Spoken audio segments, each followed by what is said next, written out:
여러분, 팀플 해보셨죠? 이 팀플 때 정말 모든 힘을 다 쥐어짜내 과제나 혹은 큰 프로젝트를 끝내본 적 있으신가요?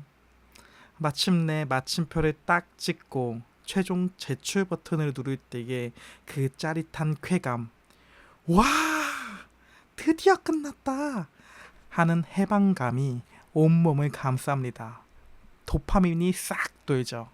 오늘 성경에도 온갖 조롱과 생명의 위협을 뚫고 드디어 예루살렘 성벽이 완성되는 역사적인 순간이 등장합니다.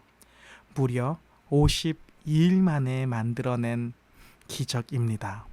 그런데 여러분, 하나님이 정말로 진짜 목적하셨던 것은 고작 돌로 만든 번듯한 벽이 아니었습니다.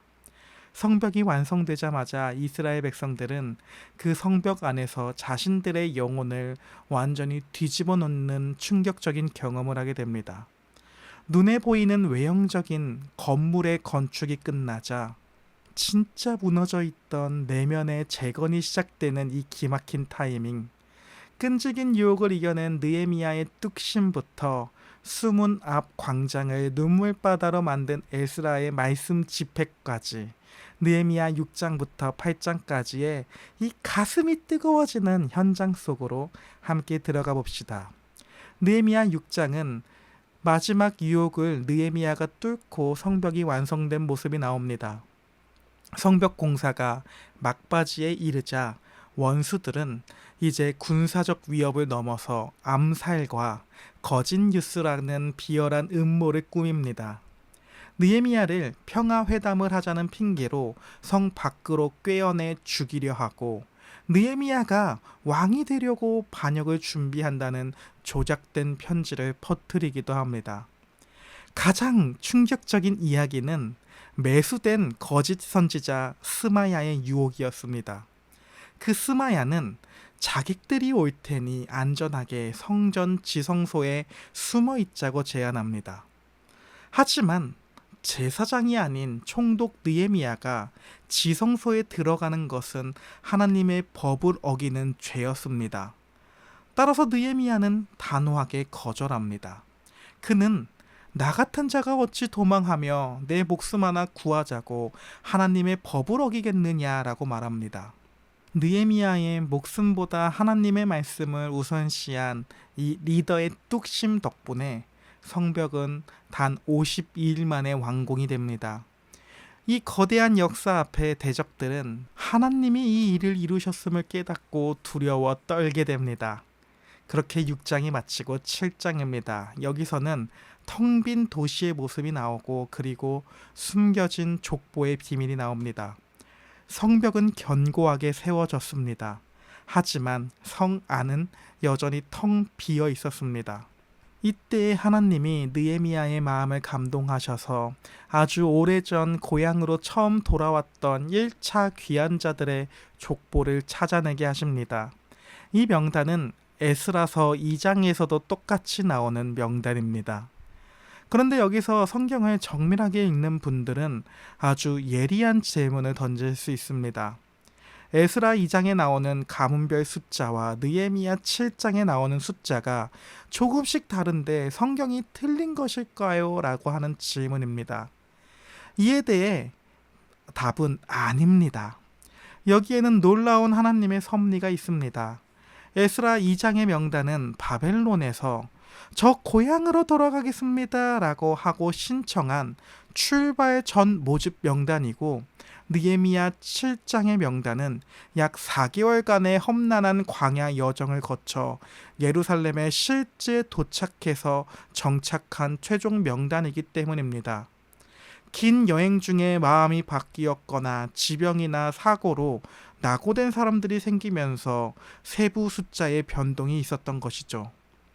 하지만 정말 경이로운 사실은 두 명단 모두 맨 마지막 온 회중의 총계는 42,360명으로 단 한 명의 오차도 없이 완벽하게 일치한다는 점입니다. 인간의 연약함으로 과정 중에 변동은 있을지언정 하나님이 작정하시고 구원하시기로 택한 언약 백성은 단 한 명도 잃어버리지 않고 끝까지 보존하신다는 신실하심이 이 숫자 속에 그대로 증명되어 있습니다. 근데 여기서 잠깐 시간적인 순서가 헷갈릴 수 있어서 부연 설명을 좀 해드리겠습니다. 지금 느헤미야서를 읽고 있는데 왜 갑자기 에스라가 등장할까요? 둘이 같이 복귀한 것일까요? 라고 하는 의문이 생길 수도 있기 때문입니다. 이들의 귀한 순서를 정확히 알면 하나님의 일하심이 더욱더 입체적으로 보입니다. 바벨론 포로 이후 고향으로 돌아온 역사는 총 3번에 걸쳐서 점진적으로 진행되었습니다. 1차 기한은 스룹바벨이 주도하여 내려와서 무너진 성전 건물을 완공했던 이야기입니다. 그리고 2차 기한은 1차 기한으로부터 무려 80년이 지난 후 학사 에스라가 복귀하여 백성들의 영적 개혁, 한마디로 말씀의 기초를 이끈 것이 2차 기한입니다. 이게 바로 에스라서 7장부터 시작되는 이야기입니다. 당연히 1차 기한은 1장부터 6장이겠죠. 그리고 마지막 3차 기한은 에스라가 온 지 13년이 지난 후에 총독 느헤미야가 복귀하여 무너진 외형적인 성벽을 완공한 것입니다. 한마디로 느헤미야는 에스라보다 13년 정도 늦게 예루살렘에 도착했습니다. 느헤미야가 성벽을 다 쌓고 나니 이제 이 견고한 도성을, 즉 이 성을 채워야 할 것은 인간의 행정이 아니라 오직 하나님의 말씀이라는 사실을 깨달은 것입니다. 그래서 당시 예루살렘에 머물고 있던 최고의 성경학자 에스라를 수문앞 광장 단상 위로 특별 초청한 것입니다. 정치 행정적 리더 느헤미야와 말씀 종교적 리더 제사장 에스라가 하나님의 나라를 위해 가장 아름답게 연합하는 역사적인 순간인 것입니다. 이제 느헤미야 8장의 이야기에서는 수문앞 광장에서 일어나게 되는 율법과 눈물 그리고 기쁨의 이야기가 나옵니다. 7째 달이 되자 백성들이 일제히 수문앞 광장에 한 사람처럼 모여 에스라에게 율법을 읽어달라고 간청합니다. 에스라가 새벽부터 정오까지 말씀을 낭독하고 레위인들이 그 뜻을 정확히 해석해 줍니다. 우리 수련회를 이렇게 하면 얼마나 재밌을까요? 어쨌든 그러자 느헤미야 8장 9절에 기록된 대로 말씀을 깨달은 모든 백성이 그 자리에 엎드려 펑펑 울기 시작합니다. 거룩하고 흠없는 말씀의 거울 앞에 비추어 본 자신들의 본성이 얼마나 철저하게 부패하고 무능한 죄인인지 적나라하게 폭로되었기 때문입니다. 하지만 느헤미야와 에스라는 우는 백성들을 달래며 위대한 복음의 선언을 선포합니다. 오늘은 여호와의 성일이니 슬퍼하지 말며 울지 말라. 여호와를 기뻐하는 것이 너희의 힘이니라 라고 말하는 것입니다. 백성들은 눈물을 거두고 함께 음식을 나누며 하나님의 신실하신 은혜를 기억하는 초막절을 큰 기쁨으로 지킵니다. 그렇다면 목숨을 건 완공과 족보의 완벽한 보존, 그리고 율법 앞에 눈물과 부흥 속에서 우리는 우리 왕 예수 그리스도를 어떻게 만날 수 있을까요? 첫 번째로 사명을 타협 없이 끝까지 완성하신 예수님입니다. 원수들은 느헤미야에게 살고 싶으면 하나님의 법을 어기고 성소에 숨으라고 끝없이 타협을 유도했습니다. 이것은 사탄이 예수님을 향해 십자가에서 내려와 너 자신을 먼저 구원하라고 속삭였던 유혹과 정확히 일치합니다.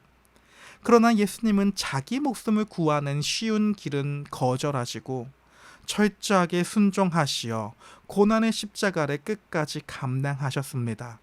그 타협 없는 순종 덕분에 다 이루었다라고 말하는 십자가 위에서의 외침 덕분에 구원의 성벽이 우리에게 완성되었습니다. 둘째로 자기 백성을 단 한 명도 낙오 없이 보존하시는 예수님입니다.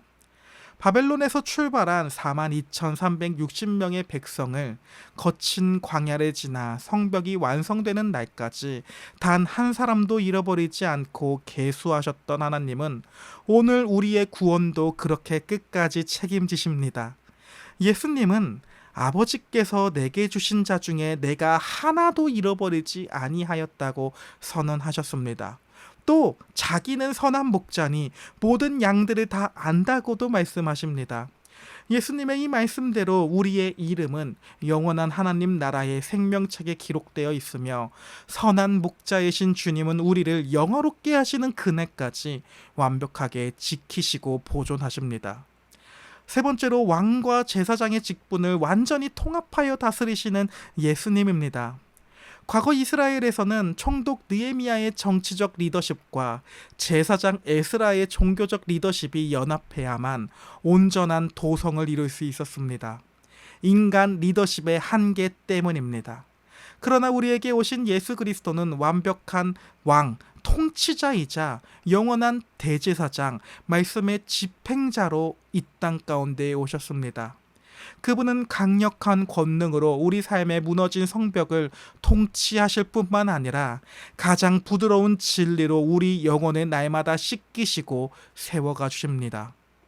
네 번째로, 율법의 절망을 복음의 기쁨으로 바꾸신 예수님입니다. 수문 앞 광장의 백성들이 말씀을 듣고 통곡한 이유는 하나님의 완벽한 기준 앞에 서서 자신들의 전적인 부패를 보았기 때문입니다. 율법은 우리를 절망하게 만듭니다. 그러나 예수님께서 우리가 지킬 수 없는 그 율법의 모든 요구와 저주를 십자가에서 대신 다 짊어지시고 피 흘려 죽으셨습니다. 이제 우리는 내 죄 때문에 영원히 울어야 하는 사형수가 아니라 그리스도의 완벽한 의 덕분에 여호와를 기뻐하는 것이 나의 힘이라고 당당하게 외치는 영광스러운 자녀가 되었습니다. 사랑하는 여러분, 외형적인 성벽이 멋지게 완공된 후 백성들은 축배를 들며 세상으로 흩어진 것이 아니라 다 함께 말씀 앞으로 모였습니다. 나의 인생의 스펙이 아무리 탄탄하게 세워지고 번듯해 보여도 그 중심에 하나님의 말씀이 없다면 그것은 언제 무너질지 모르는 빈 껍데기에 불과합니다. 혹시 지금 말씀의 거울 앞에서 나의 부족함과 연약함 때문에 혹은 거친 광야 같은 현실에 지쳐 낙심하며 눈물 흘리고 있지는 않나요? 출발할 때부터 도착할 때까지 단 한 명도 놓치지 않고 보존하셨던 하나님의 신실하신 손길이 지금도 우리의 매일의 삶 가운데 함께합니다. 우리의 눈물을 닦아주시고 영원한 승리를 주신 예수 그리스도를 바라봅시다. 오늘 하루 우리를 구원하시고 안전하게 인도하시는 하나님의 그 압도적인 은혜를 신뢰하며 여호와를 기뻐하는 것이 우리 삶의 가장 강력한 원동력이자 무기가 되는 모두가 될 수 있기를 예수님의 이름으로 기도합니다. 오늘 하루도 잘 견디어 갑시다. 파이팅입니다.